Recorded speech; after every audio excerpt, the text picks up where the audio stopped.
Good morning. Welcome, Tuesday morning. Welcome to the webinar this morning. My name is Stacey DeCalma and I manage sector development here at the Queensland Council of Social Service, or QCOS as you know us, probably. Now I'm just going to make sure that everyone is on mute before we get started so that we don't hear your background noises.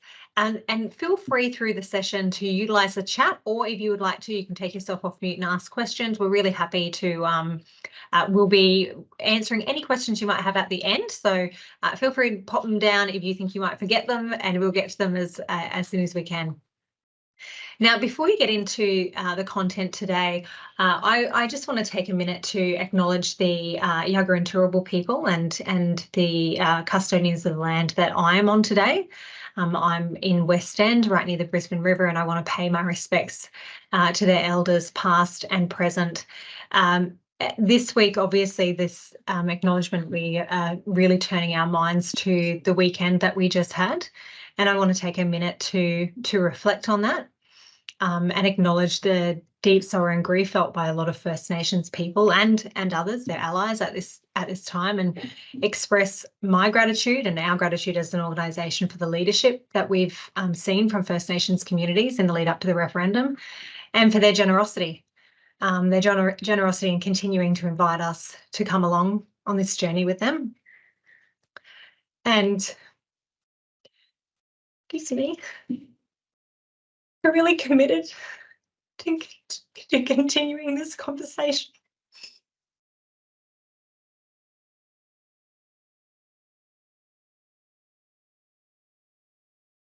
We're continuing to continue this conversation and to continue this walk and to stand beside them for justice, for self-determination, sovereignty.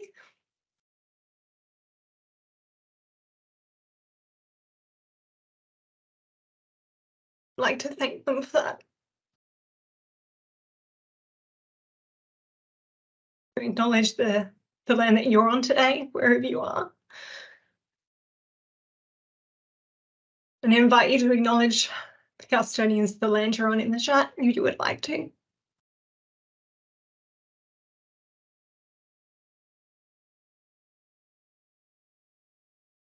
And today we're talking about something that we know affects many communities. And I really hope that the content of today's workshop is able to support you in your work with families and households, in the work that you all do on the front line. Thank you for bearing with me for that. It's a little difficult this week to talk about that. Okay. Now, many of you who are familiar with QCOS would know that we do a lot of work across sector development. Our various programs that assist organisations doing frontline work to be able to do their work better, to understand the different services that are available to them in the work that they do. And so today's session really is about extending on your current knowledge of financial wellbeing and services that are available to the families and the people that you work with. So I'd really like to thank the team from Good Shepherd, from various parts of Good Shepherd, for giving us their time today to talk a little more about what they do and the services that they provide, so that you're able to have the information you need to help navigate families in their financial resilience, addressing debt, and really creating a healthy financial future for themselves. I've learned a lot from my initial conversations with this team, and I'm sure they have some things to share with you today that are really going to help that work a little easier for you. So I've got first up, we've got Rebecca Denny, supported by Megan from their team at Good Shepherd. Now, Rebecca is involved in the Queensland Financial Resilience Program, leads that program, and is also the chair of the Financial Counsellors Association of Queensland. So really well positioned to talk to us about this work. So I'm going to hand over to you and Megan and Rebecca, to share your presentation with us. Thank you so much, Stacey. So first of all, thank you so much for attending today. I'm just looking around the room, and I just wanted to, before we start, if everybody could maybe just pop in chat what their roles are, because I'm recognizing some names around the room, and I definitely don't want to teach my grandmother to suck eggs. So there's a lot of experienced financial counselors in the room, and probably a lot of other roles. So if everyone could just quickly pop in chat what their role is, so we know who we're speaking to, because I don't want to spend 15 minutes telling you what financial counselling is when you've been doing it 10 years longer than I have. Okay, fantastic. So financial counsellors, capability workers, community support workers, intake workers, fantastic. So I think this will really be useful to a lot of you. So I'm going to talk a bit about Good Shepherd on the whole, and then Megan and Sian are going to talk about their specific programs, which are really amazing. So as I said, my name's Rebecca Denny. I am a senior financial counsellor with the Queensland Financial Resilience Program. Megan Butcher is here, and she is the state manager for NILS in Queensland, and also Sian, who's the senior hub coordinator with our Financial Independence Hub. So we, following on from what Stacey said, we respectfully acknowledge the First Nations people in the state of Queensland. We acknowledge the cultural and spiritual connection that Aboriginal and Torres Strait Islanders people have with the land and sea.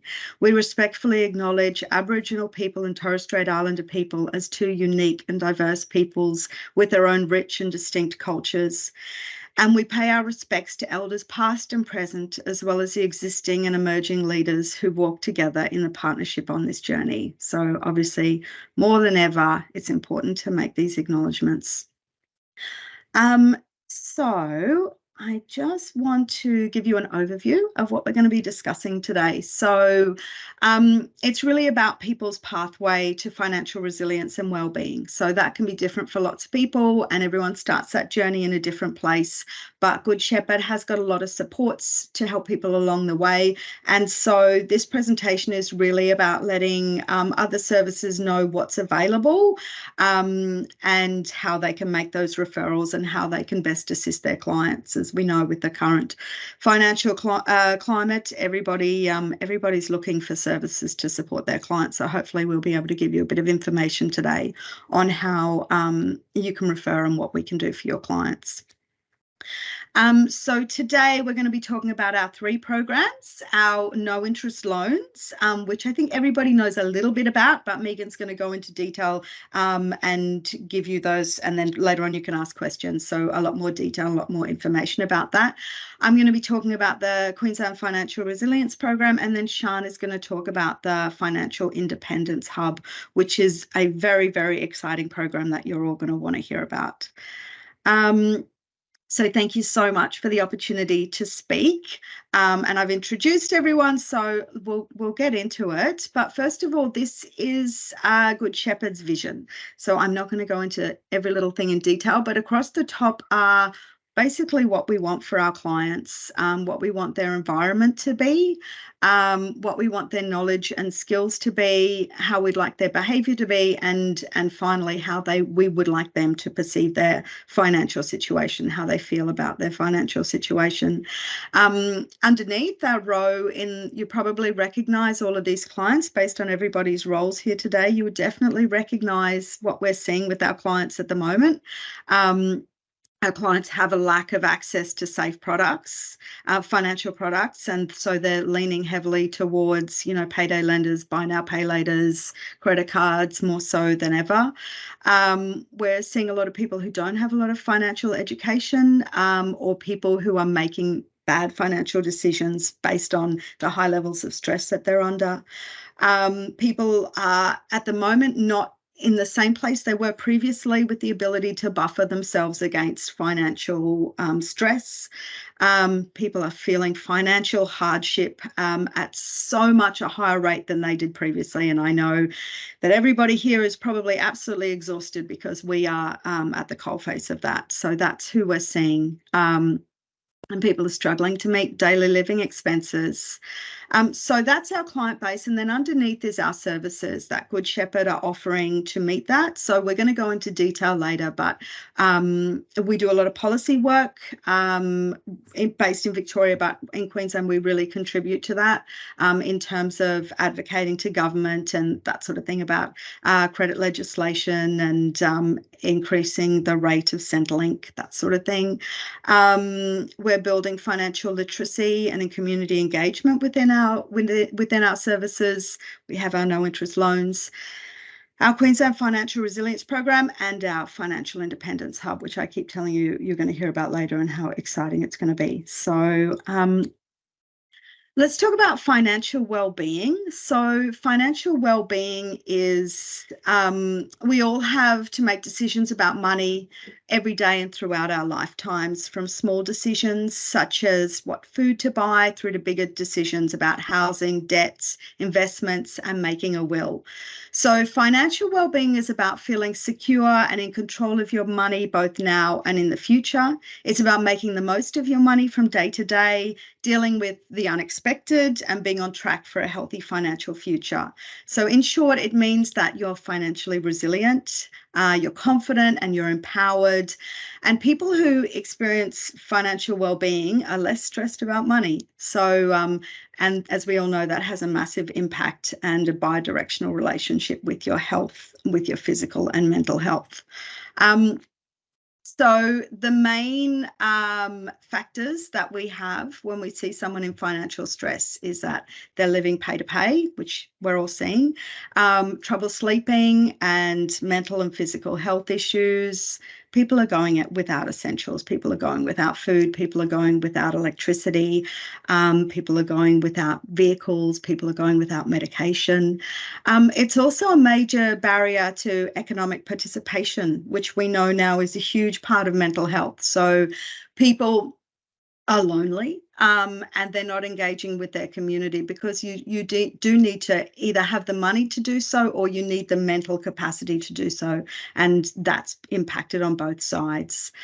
People are really vulnerable to crisis situations, and we're seeing that across the board, not only with what's happening with our interest rates and our fuel costs and our food costs and inflation and stagnant wage growth, but also we're seeing it in Queensland with climate change and the floods and the bushfires and all those sort of things that are happening. So people get hit with one crisis and they're not able to recover the way they previously were, which is leading to our clients being massively overwhelmed, as are we, the frontline staff. And we know that when people are in those situations, they end up making really expensive choices. So we know about poverty tax. We know that when you're in a high stress situation, you're not going to be choosing the cheapest thing. You're not going to be, making the best financial decision. You're not going to be, using that cognitive space to work things out long term. And then the hardest thing is people don't know where to go for help, which I think is the most important thing, because if you haven't got the space to make the best decisions for your family or yourself at that time, the next best thing is to know where to go for help. And at the moment, a lot of people don't know where to go. And a lot of people are worried about the future. So we're all seeing that at this time. So the opposite of that is financial well-being and resilience, which is what we're really hoping to lead our clients towards. So people who are experiencing financial well-being, they're just less stressed. And the less stressed you are, the better decisions you make. I always talk about my favorite story, and I'm sure everybody in this room has heard this story, but I absolutely love it. And I talk about it all the time. So they did a test for how poverty impacts people's functioning, and they did it with a group of Indian farmers. I don't know when it is. You can find it. I promise you, I haven't made this up. So what they did is there was these farmers in India, and they have one crop a year. So they farm all year. They get one crop, and so then after they've had this harvest, they get a year's worth of money. So they're a really good group to test. So they tested this group before harvest when they're at their poorest and straight after harvest when they had money. And all they did was they gave them a basic IQ test. And the results of that test were before the harvest, when they're at their poorest, it was as if they were drunk or as if they had not slept the whole night before. That's how much their cognitive functioning had been impacted. So we have to remember that's how our clients live day to day. Their functioning is so impacted as if they did not sleep last night. And also they probably didn't sleep last night because they're so stressed. So I remember when I first started becoming a financial counsellor, I never understood how I'd say to a client, right, we're going to do this, this, this, and this, and they would agree to it and we would have a plan. And I thought that I had all the knowledge and I was bringing it, I was going to change their life. And the next week I'd say, what happened? Oh, well, I blew a tire and I had to replace that, or the car broke down, or my son did this, or da, da, da. And the plan that we had in action never came to fruition. And it took me a really long time to understand it was because they were in crisis and their cognitive functioning was so impaired that when that crisis hit them, when that little thing tipped them over the edge, they couldn't make the best financial decision. So we know that our clients have poverty tax. We know that when they're in crisis, they're gonna buy the most expensive food. They're gonna go to McDonald's at night. They're gonna buy, the most expensive nappies from the corner store, because for those of us who have financial resilience and well-being, we have the cognitive space to make good decisions, to plan, but our clients are not there. So that's the goal for us, is to take that stress away from them so our clients feel like they're in control, that they feel like they can bounce back from financial shocks so that they can make good financial choices, that they can engage in economic participation, that they can navigate financial and support systems, and they know where to go for help, feel empowered in the future and optimistic about their future. And if the only thing we achieve is that they know where to go for help, then that's actually a really good outcome, because that's a massive that's a massive thing, and we can work from that space. So now we're going to do something really exciting called a chat slam, which Megan and I learnt about recently. So basically what we're going to do is we're going to talk about the issues that people are seeing, and Sian and Megan are going to jump in and help me with this. So what I want everyone to do is type in the message box some financial issues that your clients are presenting with, but don't press send. And then when I say go, we all press send together. And then Sian and Megan and I are going to work through those and look at what services that we have that could impact people and assist them. So if everyone can get busy typing, that would be great. And then all hit send together.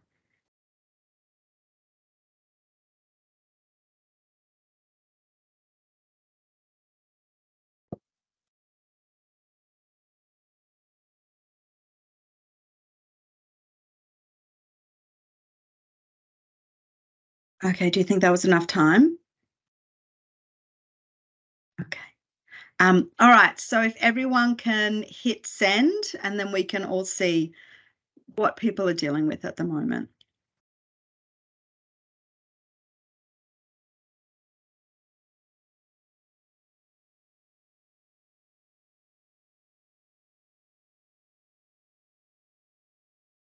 Okay, yeah. Yeah. All right, Megan, I'm going to get you to jump in with some of these. Yeah, I can see a lot of housing ones, car expenses, car repairs. So I'll jump in now and maybe talk about no interest loans. So a lot of you will be kind of familiar with no interest loans to a certain extent, but you may not realize the extent to the types of things we can actually assist with. So it is really, really broad, way more than just fridges and washing machines. So I might just go through the basics first, and I'll just go to that slide, which just has the high level. Oh, basically I got nothing there, but so no interest loans are available to people on, I guess, low to medium income. So it's up to 70,000 for an individual, up to 100,000 now for families or people in a couple. And there's no upper income limit for people who've experienced domestic and family violence in the last 10 years. So they could be earning $200,000 a year and still access no interest loans. Now, the intent of no interest loans is basically responding to the financial exclusion that certain people experience. So it's kind of addressing a gap in the market between, I guess, the mainstream banking and things like payday loans or third-tier lenders, but also consumer leases. We kind of put in that boat as well.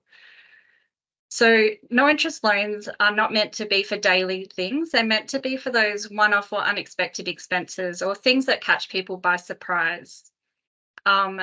There's a lot of research around financial exclusion and the definition of what it means. And it's very commonly part of that is whether they have access to $2,000 in an emergency.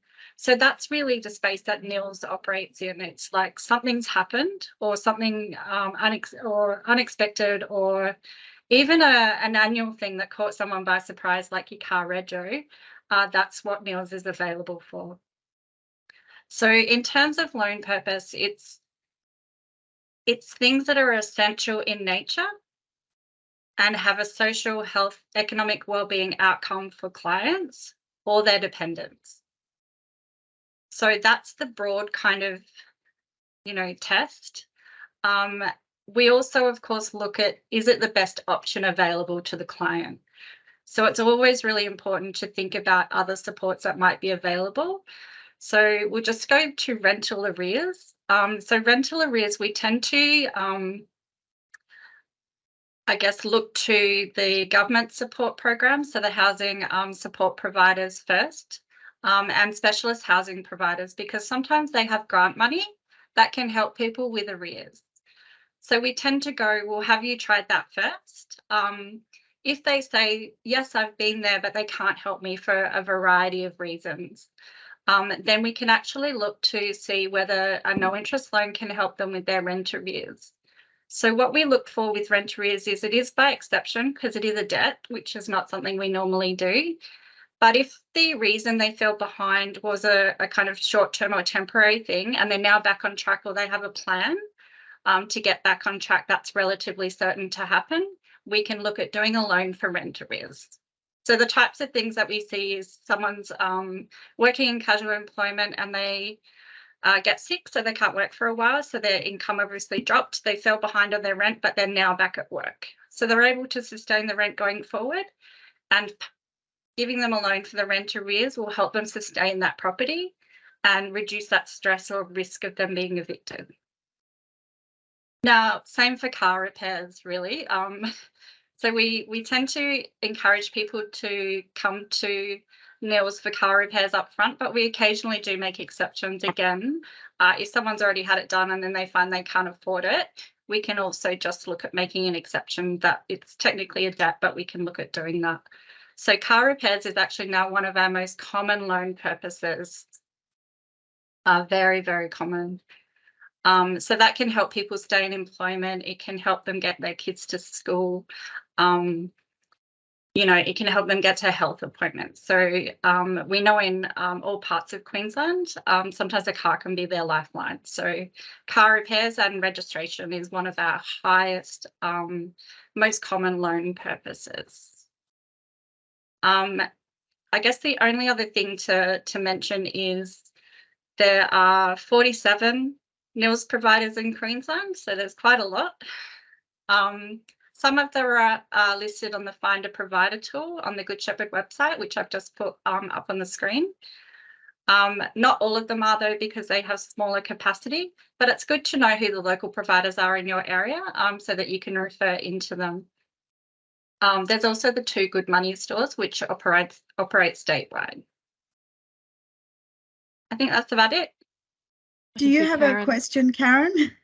I do. Hi, everyone. My comment, really, not question, is probably the with something that's really changed in this economic climate is increases in interest rates. So a lot of people that have committed to property purchasing might have periods of time where rates arrears or body corporate fees are coming up as an issue. That's also a good time to actually have a conversation in relation to someone at Good Shepherd around your financial wellbeing moving forward. You know, is this property affordable in the long term? Is there a strategy there for you? But also, it's also another opportunity that NILS can be a supportive option as a response. So I just thought I would mention that as well. Yeah, that's especially with councillors that are charging 11% interest on their rates. We've found it's been really successful to be able to offer a NILS payment for the rates, or sometimes when it's getting close to legal, we've been able to offer a lump sum with the NILS and then a payment plan, and that might be enough to hold off any legal action, assuming that the property is sustainable and affordable for the client. And just a note on the loan limit. So for general kind of, I guess, the normal things that we've always done under NILS, like the car repairs, rego, fridges, freezers, you know, essential household items, that the limit for that is $2,000. But for housing related stuff, it's up to $3,000. So it's a significant increase on where it was just over 18 months ago, which was around $1,500, I think was the limit. So yeah, significant increase since then.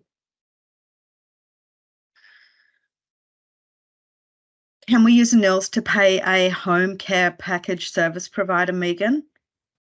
Yes, we have done stuff like that. We've even done NDIS assessments. That's actually become, you know, not hugely common, but we kind of do a handful of those every year.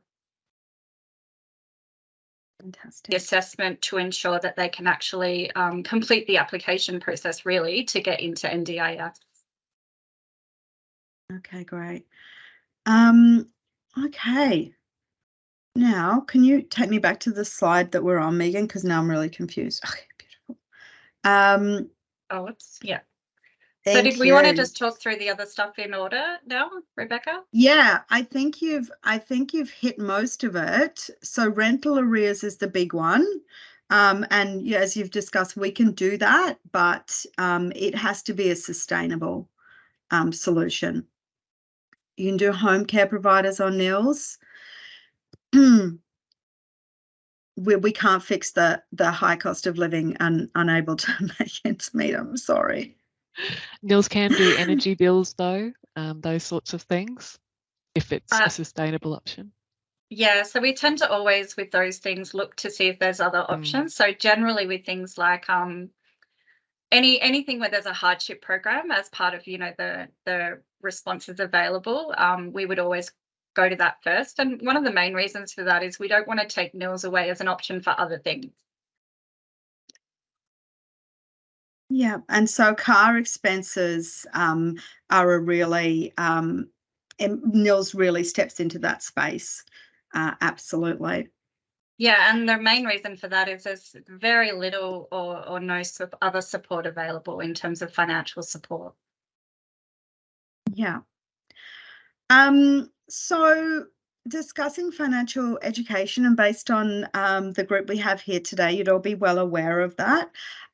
So as part of our programs, we're working towards improved financial literacy. So that's part of our Queensland Financial Resilience Program, and the Financial Independence Hub are both stepping into that space. And both of these groups, as well as NILS, we look to make appropriate referrals to other services to assist. And especially at the moment, we're all very aware of what concessions are available to our clients and how we can use those to assist our clients. So The next thing would be, as we're all hunting around trying to find best ways to support our clients, we'd recommend that you start at your neighbourhood centre. So as part of the Queensland Financial Resilience Program, we're working in partnership with neighbourhood centres. So I always find they're the best place to start because they know everything, and they know everything that is local to a person, and magical things that you didn't know existed, they know. So I would always start there. Find out, if you're a place-based worker, find out who the service navigator or someone in that type of a role is at your neighbourhood centre, because they're going to know the material aid, they're going to know every grant available, they're going to know that the local knowledge that they have is just invaluable. So that's always the best place to start. And then for material aid, you know, our faith-based organisations, including Salvation Army, and I love that comment, Stacey. Yes, they are. They're the GPs.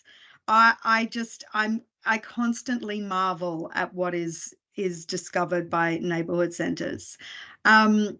So your Salvos and your St Vincent de Paul. So there, I think sometimes we forget about them, but the 1300 numbers and those sort of things that people can call, they do have gift cards. They've got fuel cards. You know, if people are really in trouble, they can sometimes step into rental arrears, that sort of thing, depending on their capacity at any one time. So it's definitely worth a referral. And then Ask Izzy is a great one. We should all at the moment be on top of our concession finders, because we know all of those, the Queensland government's offering all those concessions. Megan, I'm gonna jump back to you about the concessions with the electricity, and that they can be used in conjunction with NILS to purchase white goods. Is that correct? That's correct. So the I can't remember what the name of it is. Is it the energy efficiency rebate? Thank you. Yes. Oh. That's just the general one. But yeah, so there's currently on offer a rebate on energy efficient appliances. So people who get a no interest loan to purchase the energy efficient appliance are eligible to apply. They just need the receipt or invoice, and it has to be in their name. So if the client is wanting to apply for the rebate, they should let the NILS provider know, just to make sure they have the right evidence to support their application. And that might be, oh, sorry, Sean. Sorry, there's a question there for you, Megan, too, from Dawn, asking how often can NILS be accessed by one person? So technically, I guess the best option for the client is not to just continue to access NILS before they've paid out their loan. And again, the reason for that is we don't want to take NILS away as an option, but we do look at doing additional loans before they've paid it out if the new loan purpose is urgent. Sorry, and that happens a lot. And ultimately, a person, there's not specifically a limit on the number of loans someone can apply for in their lifetime. Not specifically, because what we generally do as best practice to make it easier for the client is we roll them into one. So whatever the balance is outstanding on the previous loan, we roll that into the new loan. And just noting as well that they don't get $2,000 per loan, it's $2,000 in total, or up to $3,000 for those housing related expenses. Yeah. And it's a combined total. So yeah. So if someone came back in 2 years after the first one, they could apply again. And if they came back 5 years after the second one, We've if they paid it off, they can apply again. Like a dozen loans. Yeah. They've furnished their whole house. They've, you know, done their rego every year. They've, you know, all sorts of things, you know, fixed up their car, got their tires, new tires. Like, yeah, we have people who come back over and over, which is actually a great thing. I mean, sometimes people say it's for people to transition into a position where they're financially included. But some people are always going to be in that space where they just don't have the capacity to build up savings or to move, you know, people on fixed incomes and things like that. And NILS is a great option to keep coming back to. Keep away from payday lenders, keep away from consumer leases, use NILS. And can I just say, I've only been with Good Shepherd for a year, and I previously worked as a financial counsellor, and I used to follow the NILS form really. You know, I thought the rules were really fixed. And I would really stress to reach out to Megan or to other NILS workers if there's something out of the ordinary, because there's a lot of flexibility in the space, and the workers are so passionate that they will always try and make it work. So if you think you've got a client that's a bit of a line ball, or you don't think it's appropriate, I would highly recommend reaching out, because they can usually find a way of making things work for the client. And really all we're looking for is what's best for the client here. We don't want to do them harm. We don't want a situation where they have a debt that they can't repay. We don't want to take NILS away from them as an option later on if there's other better options available. So that's the kind of conversation we want to have, is what's best for the client. Yeah, thank you, Megan. Okay, so now I'm just going to briefly talk about the program that I work in under Karen Denham, who's with us today, which is a Queensland Financial Resilience Program. So this is a new program that's we're a pilot program to address financial hardship, obviously, in Queensland at the moment. So we're a team of financial resilience workers, financial counsellors, and a social worker, and we work in collaboration with Neighbourhood Centres Queensland. So what we do is we have resilience workers who are out in the community, and so clients present to them in financial hardship, and they do all the hard yards. They do all the budgeting, all the identifying the debts, all the working with clients towards their goals, and advocating with electricity and phone companies. So all that real grassroots work they're doing face-to-face with their local resilience worker at their local neighbourhood centres. And then we have a team of financial counsellors. So when there's any debt issues, then they get sent to the financial counsellors, and we just back end the resilience workers to support them with that more specialised work.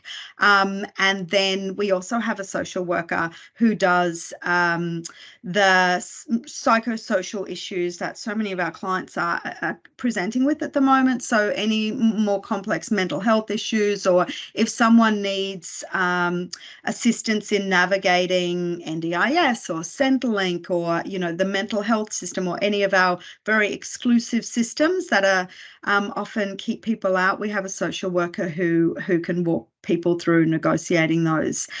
So basically our program has been set up to provide face-to-face service in locations that are either under-serviced or are remote or rural and difficult to access. So that's how we work. We're often also a really good point of entry for the other services. So you can come call that 1300 number or use our referral line, and if we identify that it's a NILS for Megan, or if it's an FIH referral, then we can make that referral as well, and have that financial conversation along the way. So that's our program, and I would like to talk a little bit about financial counselling. We've got a couple of amazing financial counsellors in the room listening, so I'm not going to go on too long about it. But financial counselling is basically we assist people when they're in financial difficulty. So people come through and we do an assessment of their financial situation. We let them know all their options that are available to them. We let them know their rights and responsibilities, and then if required, we can advocate on their behalf, and that can be anything from advocating for debt waivers if appropriate, right up to assisting people with bankruptcy. So obviously at the moment there's a big wait list for financial counsellors across the country. So at the Queensland Financial Resilience Program, because our capability, our resilience workers do a lot of the really heavy lifting, we've only got a wait time of about a week. So that's if you want to send someone through to financial counselling, you're more than welcome to contact us on that 1300 number, or the online form, but also there's financial counsellors nationwide. The National Debt Helpline is a great place to start. So if a client wants to just ring up and get some on-the-spot information, that's an excellent place to start. And then also the Small Business Debt Helpline is an excellent place to refer your clients if they're presenting with small business debts. So another very, very valuable resource that we have at the moment in Queensland is our legal services. So there's legal aid, they're obviously all free. Legal aid is for our criminal and consumer law. So they can advocate, they can take on cases, but they can also just provide information for you on the spot, or book an appointment over the phone. Caxton Legal, which provides consumer law.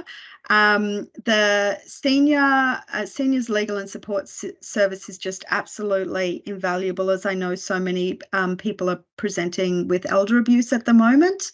They are really excellent just for a secondary consult if you need to know how to support a client. The other thing is really valuable is that they what they call themselves, and when they're engaging with clients, I think they call themselves the senior relationship support line. So then often when you have clients who are presenting with elder abuse, they're really reluctant to identify as experiencing elder abuse, so they've taken that term out. So it's a much more supportive name for clients to engage with. Basic Rights Queensland, they are there to support people who have got issues with Centrelink and workplace issues. They're incredibly responsive and incredibly knowledgeable. So that's a great tool as well to call it. I think they'll get back to you within 24 hours usually. So all of those services are amazing. And then depending on where you are across Queensland, there's different legal services local to you and different, I think it's Task is all over Queensland.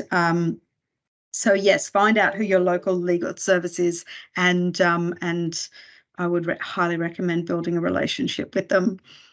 Based on the questions that came up earlier, I think as well Tenants Queensland should be on that list too. So don't forget about the specialist kind of legal and advice services.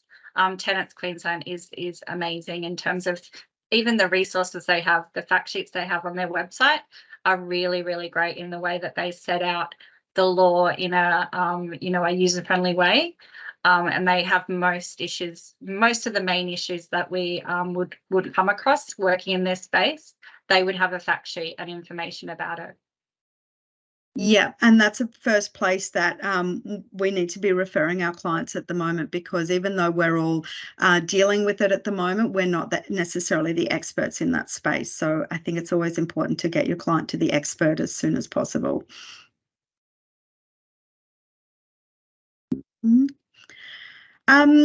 So Megan, do you want to speak to the financial coaching and mentoring? Yeah, so this is actually leading into our Financial Independence HUD, which is where Sian will take over. But there's also other stuff. So often when I go out and do community education, there's a lot of questions coming from people who want to start their own business or are already in business and needing support. So I think it's really important to note that there are some free support services out there, including business coaching and mentoring. There's a Women in Business program as well. So I think it's really important that clients explore, some of the free options to when they're getting started or they're feeling a bit stressed. If they've just started a business and they're struggling a bit. And don't forget as well, the Small Business Debt Helpline is not just for people in business that have debt issues. They can also help them tap into these free legal services or free services and supports, including things like, the Griffith University Tax Clinic and things like that. And they know the process of how to get in there, how to get support from those and what's required, even support with tax issues. So I know some financial counsellors may not feel comfortable, working in that space, even with self-employed people. So the Small Business Debt Helpline can be a great place to start there and can actually help provide the person with information about tax issues for people in business, but also can potentially do some support advocacy in dealing with the ATO. So they can be a great support for you as a financial counsellor as well in terms of that secondary consult. But now I might move on to handing over to Sian in the Financial Independence Hub, which is coaching for I guess, a form of coaching for individuals who've experienced family or domestic violence to help them recover and rebuild. Over to you. Thank you, Megan. There we go. There's the front slide. Not very exciting. So my name is Sian. My pronouns are she, her. I'm a senior hub coordinator with the Financial Independence Hub. So I'm just going to step you through a little bit about who we are, what we do, and how you can support people you're working with to access our service. So Megan, you've already done it. You've jumped through to the next slide. So we're actually a co-design program. So we are co-designed with victim survivors of family and domestic violence, including experiences of financial abuse and the financial impacts of family and domestic violence. And as the program was co-designed with them, they identified a range of needs that they needed for when they accessed a service. I'm not going to read through the entire list, but a few key things that they identified were to be supported as a whole person rather than being sort of segmented according to different needs they might have. They needed staff to be specialists who were experienced and informed about the recovery phase of economic abuse, and to have a really deep understanding of what it means to have that lived experience of abuse and the environment that they're living in. And another thing they identified, which I'm sure would resonate with everyone, is to be believed. So that was a really key thing for them, is to be believed when they come through and let us know that they've had that experience. So I'll throw to the next slide. Thank you. I imagine that a lot of you would be across different ways that financial abuse can show itself. So as I've used the phrases financial abuse and the financial impacts of family and domestic violence, because not everyone will recognise their experience as financial abuse. So that's why we've expanded that language. And the burden of identifying that abuse often rests with the victim survivor. Often that abuse isn't being identified anywhere else. So we need to use language that resonates with them. So often it might be asking the question if someone else has control of their money rather than them having control of that money. So we've got some signs on the slide there, which you might recognise from your conversations with clients. And these will go out in the slides that we're sending out as well. So we'll jump to the next slide.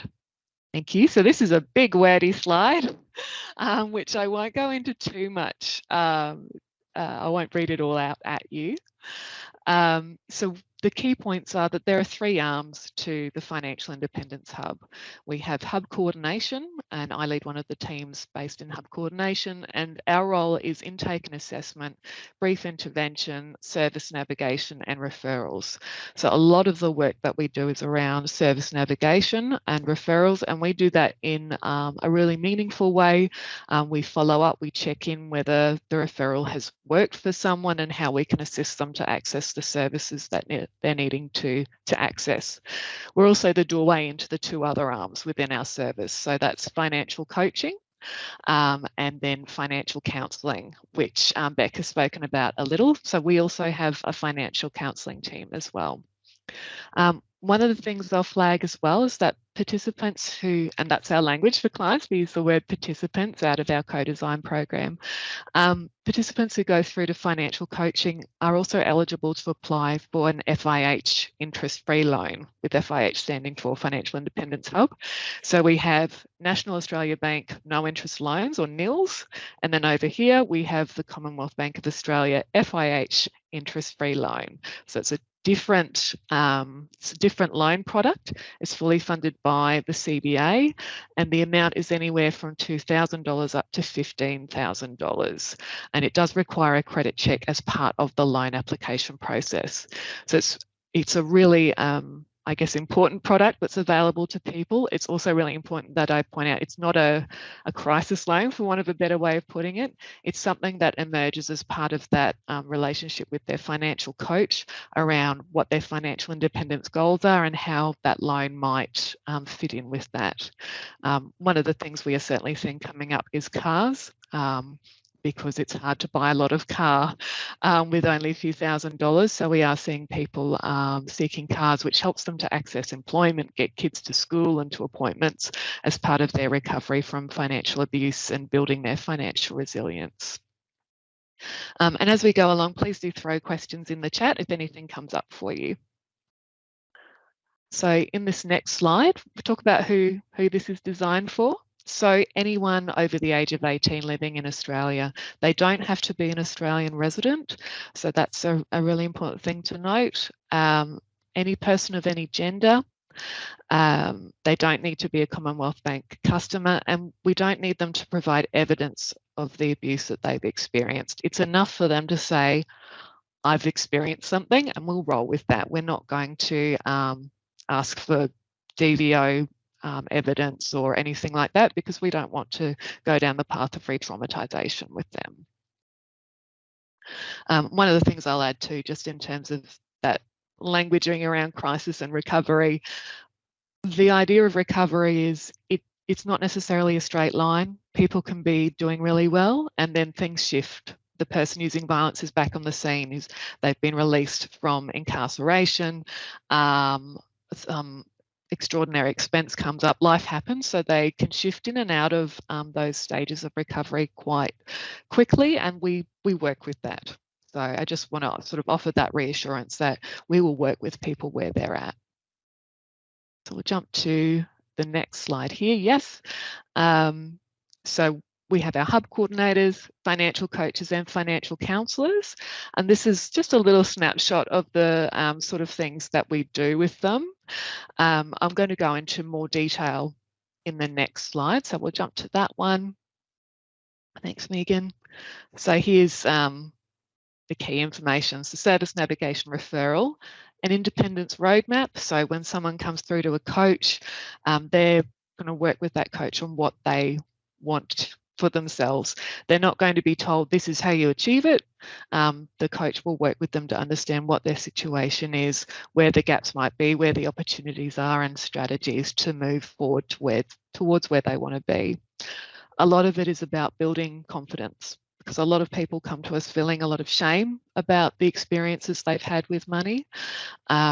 So our coaches work with them to build up their confidence and understand that they're very much not alone in this experience, and that they do have the capacity to work with money as they work together with their coach. So that can be things like budgeting, savings plans. We see all sorts of things come through. It could be they've never had a holiday with their children, and they want to do that now that they've reached the other side of a long period of violence. So they want to know how to save for that and make that happen. Something that comes up a lot is a lot of parents want to be able to teach their children about how to use money, because they were never taught, and then their experience of money has been they've been controlled. So that's a really beautiful part of the work that we can do, as well as supporting the next generation to through the parent to learn about how they can use money and build their financial well-being. So I quite like this next slide. This is a handy little table. I'll just let Megan jump to that. So this highlights the difference between financial coaching, financial counselling, and financial capability. So the Financial Independence Hub, we offer financial coaching and we offer financial counselling. Our wait list is a little longer than the Queensland Financial Resilience Program, which I suspect has the shortest wait list in Australia, would be my guess at this point. A lot of financial counselling services have quite long wait lists or have had to close their wait list because of the huge demand. Currently, our wait list is around 5 or 6 weeks with and we do have the capacity to prioritise where there are assets at risk. So with our financial coaching, we don't have a time limit, and it's not a rigid week to week or fortnight. That coach will work with that individual around what's going to work for them. And then we have financial counselling. That's often much shorter term and really focused on addressing a specific debt issue. We're certainly seeing a lot of people with houses at risk and other items at risk that they're losing, other assets, and so much debt that they didn't know they had that's been taken out in their name by the person using violence. So that's a lot of the work that our financial counsellors are doing. And financial capability work is something that the Queensland Financial Resilience Program does. So that's a sort of a slight difference in there as well. So hopefully that's a nice little table to help outline the difference between some of those, I guess, different ways of approaching things. So then we have more specifically financial independence coaching. So, and the way that we approach that. So we partner with a person to identify their goals and we walk alongside them. So we're not doing it for them. A lot of people will come to us saying, I've tried this before. I was told I needed to do this and I needed to use this spreadsheet and I needed to do it this way and it didn't work. So we're not going to say, well, that's the way you do it. You just have to do that again. We're going to think, okay, well, that didn't work. Let's look at what might work for you. We certainly work with strengths. If they're on the phone to us or at one of our co-locations or on video call with us, if they're there with us, they have the strengths internally to be able to connect with us to survive every day. And that's a huge strength to be able to draw on. Again, we're focusing on building confidence, and that part of that is through building skills in their financial literacy. And we use things like the GROW model and this and SMART principles. We use backward goal setting. We do all sorts of different things. The coaches have a big suite of tools that they draw from, as well as having those trauma-informed money conversations to help people get a handle on what their finances are and what they want them to be like. So I'll throw to the next slide, and hopefully the internet connection, oh no, it's disappeared. Oh, there we are.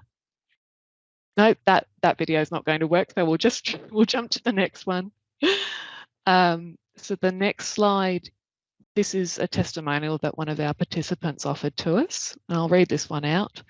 So during my marriage, my partner controlled all the finances. At home, it was quite a controlled space. I had to answer to a handwritten list every fortnight about where every dollar had been spent. When my marriage ended, I was confronted with how I do this myself. Anything to do with money created anxiety for me. And that's a really common experience for people coming through to us. They often have had their finances controlled for a long time. They, in some ways, they almost don't appear on systems because they've not been allowed to get a card, a bank card, or a driver's license. They're almost invisible in some ways when we live in this world where you produce bank cards and all sorts of different types of ID. And online banking is new to them. Paying a bill is new to them. And in that space of trauma, it can be very difficult to absorb information about how to do that. So continuing the example where this particular participant says she would leave it till the last minute before paying the bill, and contact with us helped her to gain knowledge and understanding about money, how to pay the bills and to manage her finances. And working with one of our hub coordinators helped her pinpoint her trauma around money and paying bills until we broke it down to see where the fear was coming from. I now do one task at a time, which has helped manage that fear. So we'll often have a hub coordinator and a financial coach working with the same person. The coach is really focused on their financial independence and working on steps towards that, while a hub coordinator will be supporting the person with service navigation so that they can link in with all the supports that they need in a way that works for them. Sometimes you can see, oh, there's 20 different types of support this person could be accessing, but we're certainly not going to dump 20 different phone numbers on someone. We're going to work with them to identify what's really important for them and support them to access it in a way that works for them. Sometimes that's going to be us doing a warm referral with their consent. Sometimes they're like, no, I can make that call, but I want to check in with you in a week about how that went in case it doesn't go the way I want it to. So that's a real life example of someone's experience with us. Now, in terms of referrals, there's different ways that you can do it. You can provide one of your clients with our number if they're feeling like, yep, that's a way they'd really like to do it. We answer our calls within almost straight away. So we're one of the few services out there that does have capacity to pick up our phones very quickly. And for that reason, we do receive calls from people in all sorts of situations because we are able to answer our phones. You can call with them. if you'd like to, or with their consent, call on their behalf to make that referral. We also have an online referral form, so you can go through that referral form and that referral will be responded to within 48 hours. And you can also email our PDF referral to us via our inbox, which is fih@goodshep.org.au. So I think that's about it about the Financial Independence Hub. I think one thing I didn't say is that we're nationwide. Maybe I did or I didn't. So obviously that covers all of Queensland, and we're really lucky to be able to work with people metro, rural, regional, remote, primarily by phone. We offer video call, as I've mentioned, and we do have some co-location arrangements. So on the Gold Coast and in Brisbane, for example, we have places where people can come face to face if they would like to, but the front door is always through our hub coordination team via the 1300 number. So that's the Financial Independence Hub. Did you have anything you wanted to add there, Beck or Megan?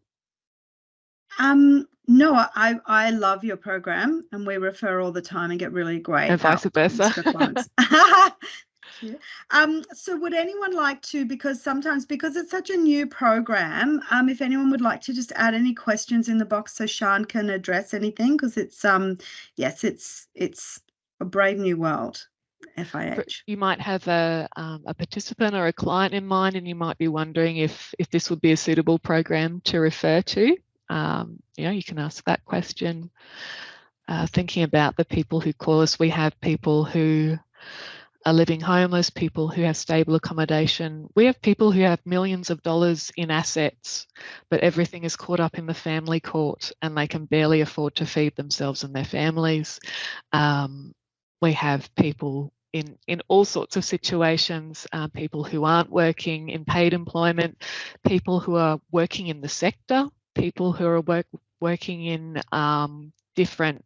in government jobs, in health, nutrition, like you name it. We see people from so many different backgrounds, and I think financial abuse is, and it being a bit of a niche, it stretches across a whole lot of different demographics. Question, can we refer those who are still in their relationship but have a plan to leave? The short answer is yes, you can. The longer answer is to also be bearing in mind, from that family and domestic violence informed approach, how we can work safely with that person. Working on financial independence, the person using violence notices that, and particularly at the time when they're considering leaving the relationship, we already know the risks are really going up for their safety. Sorry, I should probably clarify that a little bit, because I put two kind of questions there. I guess as an intake worker, I work at a neighbourhood centre. I get calls from a million different people every day experiencing different situations. And something we often come up against is people who are in financially abusive relationships. They cannot see an end to it because they have no understanding about how to get that financial independence. So I'm wondering whether you do those initial kind of consults around, okay, you're thinking about leaving your relationship. These are some of the options that are available. This is some of the support that's available to you. These are some of the ways out. Yeah, we can certainly have that conversation with them. And I would also definitely be encouraging, at the same time, making a referral to their local family and domestic violence service so they can work on safety planning with them at the same time. We will also do safety planning with them, but our focus, we're not a specialist family and domestic violence service. So it's really important that wherever possible, we work alongside family and domestic violence services. To help make sure it's a safe process for them. But absolutely, they can contact us, or you can call for secondary consult. We'll work with them where they're at, and we'll keep the door open to them. So even if now isn't the time that they feel safest or able to engage with coaching, at least they'll know we're here, and then they can re-engage with us. Or it might be that we actually do the service navigation with them and support them to access another service where it might be they go into refuge, for example, and then we're working with them in refuge. Does that answer your question? Yes, thank you very much. Yeah, great. And Tony, I've seen you've got a question. Yes, we absolutely recognise elder abuse as a part of family and domestic violence. And yes, we can absolutely assist older people as well. So we have an age minimum, which is 18 years old, but we certainly don't have an age maximum.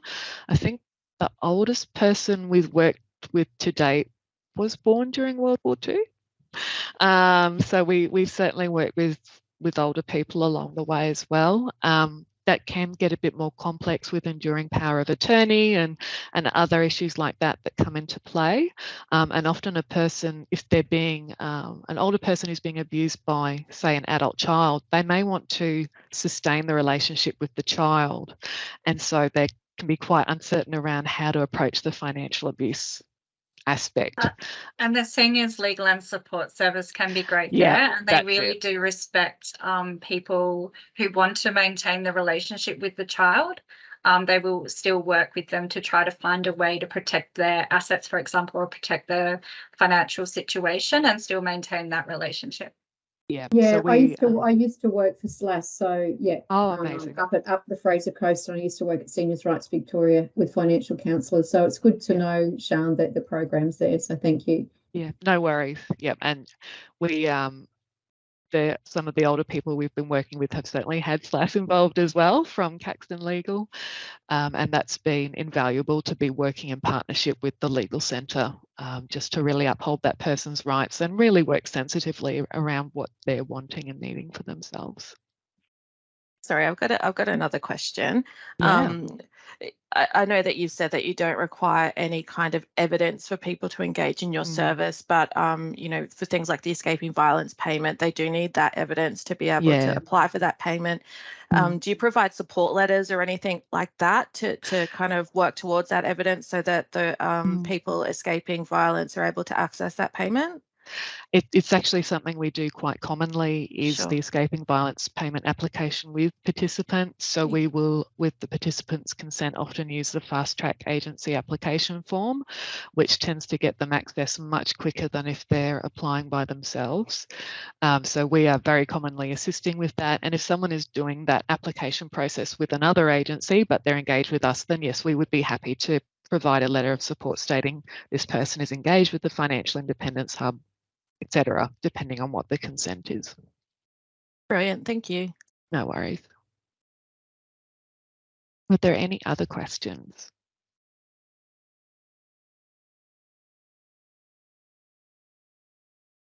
I'm going to say that's a no. Very good work and some great questions there. You really did.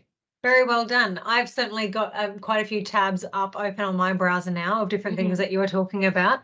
So some really useful information there. And as I said to Andrew, yes, we will be sending out the slides afterwards. I think I neglected to mention that in the beginning. So you'll be getting a post-event email from us with content from today's session, and encourage you to reach out to Good Shepherd with any questions that you might have, and keep chatting to the team who've presented today about the options that are available to your clients. And, you know, the other thing I want to acknowledge, and this is something we often talk about in our State of the Sector report and our work about the workforce that actually provides services to Queenslanders, and that is that these services are often ones that you might need to use yourself. And it's helpful to understand the options that are available to you in your own family, in your own household. You know, I often come across content and things in my work here at QCOS that are helpful to me as a person. Hopefully there have been some things today that are useful to you and to the clients that you work with. So I'd like to thank Megan, Sian, Rebecca for their time today and for sharing their expertise with us, and for all of you on the line for coming along. We'll be sending out that post-event email probably today or tomorrow, so keep an eye out for it. Now, I did want to share before you go a workshop that we do have coming up that I thought you may all be interested in. And now that I've got all these other tabs up with the financial information, now I've lost it. Here it is. Let me post it in the chat. We do have a session coming up that's really around strengthening community workers' approaches to money conversations. And this is an acknowledgement of the fact that there are many organisations now who are having conversations with clients around money and cost of living stress and housing stress, where that has not been typically their core service delivery or something that they've typically needed to do with clients. So if you have colleagues for whom this is a fairly new space for them, or you'd like to just come along yourself, we will be holding this webinar in November to talk about what you your own framework that you bring to money conversations and how you address that, and also just useful ways to approach conversations about finances, because there are some particular things that you will find useful, and many of you, because you work in this space, will know this yourselves. But if you have colleagues or other organisations who for whom this would be helpful, I'd love for you to share it with them so they can come along. Really important for people to be across those things. Yeah. I'll just add to what Stacey said there. All of us at FIH, as part of our onboarding, examine our own relationship with money and go through training around that so that we know what we're bringing to conversations and what hang-ups we might have, what trauma and strengths that we might have in relation to money as well. And I think that's a really important thing for everyone in the sector to reflect on at some point, because that just really helps those conversations. Yeah, so there's a lot to unpack. It's one of those, I think for me, it's one of those blind spots where you don't really know that it's the kind of thing that you actually bring a lot of thoughts and feelings to until you start to unpack that, and you suddenly go, actually, I have a lot of thoughts and feelings about this. One of those things that's, as we go along our journeys in this sector, one of those things that we need to unpack and have a look inside and see what we're bringing to the table when we have those conversations. So I think a really useful conversation to be having. Okay. Go well in the rest of your day and your week. Thank you all for your time. Look out for that email, and please get in touch if there's anything else you would like to see from QCOS. Oh, we do have a poll that Michael will put up on the screen. If you could fill that in before you go, we'd really appreciate it so we can learn more about what you find useful. Thanks very much, everyone, and enjoy the rest of your day.